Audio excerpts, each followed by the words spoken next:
Gracias, Mariana. Bueno, les voy a contar que estoy en el living con Ezequiel Soria, que ya es recurrente, ¿no?, en nuestro programa. Ella es parte de la casa. Es importante siempre hablar de educación. Él es magíster en políticas públicas y licenciado también en educación. Ezequiel, ¿cómo le va? Bienvenido, buen día. ¿Cómo estás, Carla? Como siempre, un placer tenerlo aquí para hablar de algo tan importante como lo es la educación. Y hoy vamos a abordar el tema que tiene que ver con la crisis educativa. Contame, Ezequiel, ¿cómo está hoy por hoy la educación acá en la Argentina, en Tucumán? En general, bueno, como vos lo decías, la educación está en crisis. Hoy justamente, en realidad ayer se ha elevado en el boletín oficial del Gobierno Nacional esto que ha hecho conocer cuál es la visión y qué es lo que entiende que tienen que ganar cada docente a nivel nacional desde parte de la perspectiva del Gobierno Nacional, que es aproximadamente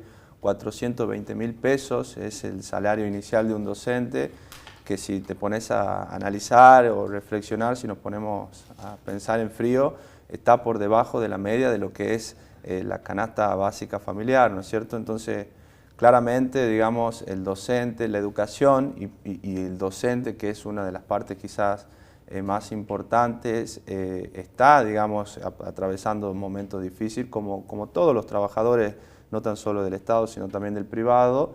Pero en ese sentido, digamos, se puede también percibir desde que ha iniciado esta gestión nacional decisiones políticas que van en contramano, digamos, de fortalecer la educación. Acordate que hace unos meses atrás el Gobierno Nacional ha eliminado los incentivos de fondo docente, es decir, los incentivos que por mucho tiempo se han dado a los gobiernos provinciales como manera de fortalecer, incentivar y fundamentalmente incentivar al docente.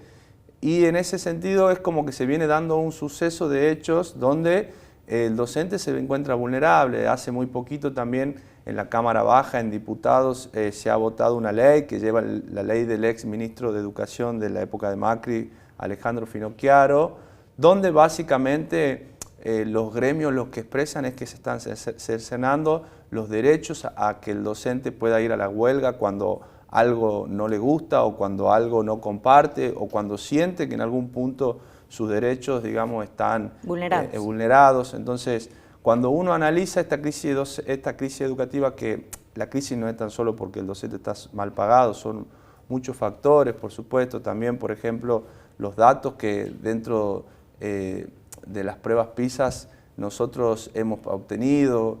Justamente ayer la Fundación Argentinos por la Educación, que es una fundación muy importante, ha dado un dato a conocer que uno de cada 4 estudiantes de 15 años no puede o no sabe, uno de cada 4 estudiantes de 15 años solamente sabe resolver una regla de 3 simple en matemáticas.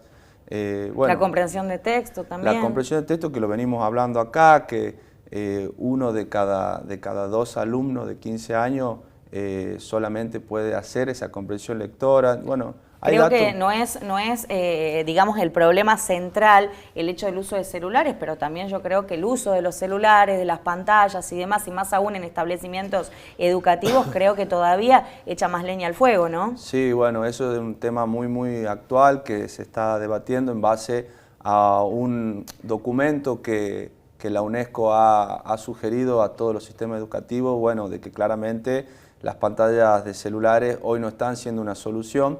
Pero justamente cuando uno analiza y reflexiona sobre todas estas problemáticas, sobre todos estos indicadores, digamos, que nos hacen ver dónde estamos parados en términos educativos, lo que primero puede deducir o concluir es que necesitamos hoy, nuestra sociedad argentina necesita hoy reivindicar a la educación como una de las prioridades en la agenda de la política, ¿no?, en la agenda de los gobiernos.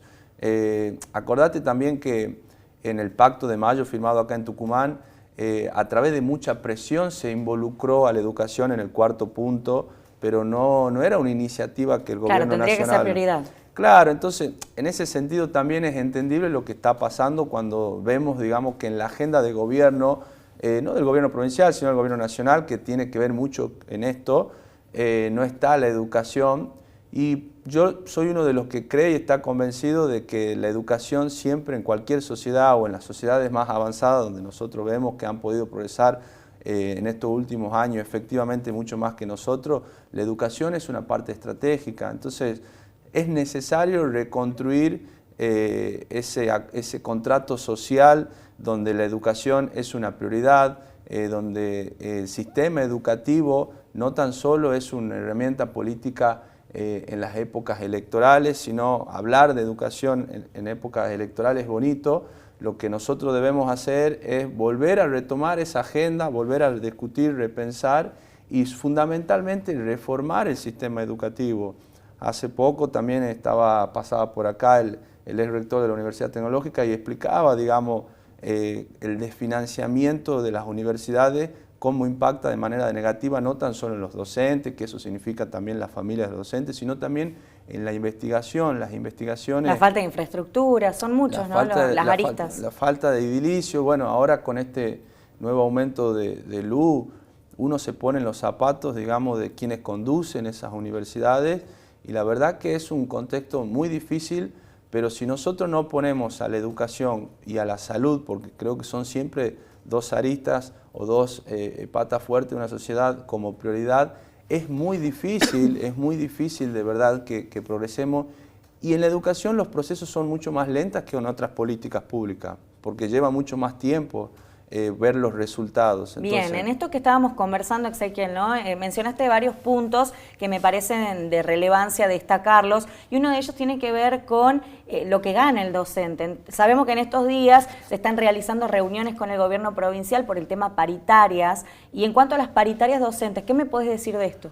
Yo lo que entiendo es que la propuesta que va a hacer el gremio en representación de los docentes es tratar de buscar entre un 15 y un 20%, lo cual está muy lejos de la realidad en la cual va a poder pagar el gobierno de la provincia, mucho más sabiendo de que el gobierno nacional le acaba de decir, lo que acaba de hacer el gobierno nacional es decirle a las provincias que solamente le va a reconocer un 4% o un 3% acorde a la inflación, pero bueno, es real que el salario del docente viene cayendo mes a mes. Y en ese sentido, la provincia, si bien es cierto, viene haciendo esfuerzo enorme porque lo que no ha pagado Nación por un lado, la provincia con recursos propios lo ha cubierto, ¿no es cierto? Entonces, está la clara acá y me gustaría también ser claro que las intenciones de la provincia es poder satisfacer esas demandas y esas denuncias que por ahí reciben como gobierno de los gremios, pero bueno, tiene que haber una cooperación y tiene que haber un esfuerzo no tan solo del gobierno provincial, sino también del gobierno nacional, porque de otra manera es inviable. Entonces, la discusión tiene que pasar, por supuesto la provincia tiene que también debatir y hacer una gran reforma educativa, pero creo que en este sentido, sobre cuando hablamos de crisis en términos de salario real del docente, el gobierno nacional tiene mucho que ver y es quien debe retomar esa agenda y hacerse cargo de alguna forma. Bien, Exequiel, la verdad que podríamos estar hablando todo el día de esto porque realmente es alarmante la crisis educativa, pero vos sabés que el tiempo en televisión es apremiante, así que bueno, acá la dejamos, pero la invitación está hecha para tenerte nuevamente en nuestro programa y para seguir hablando de toda esta problemática. Muchas gracias. Gracias, a disposición. Bien, y ha llegado el momento de recibir a nuestra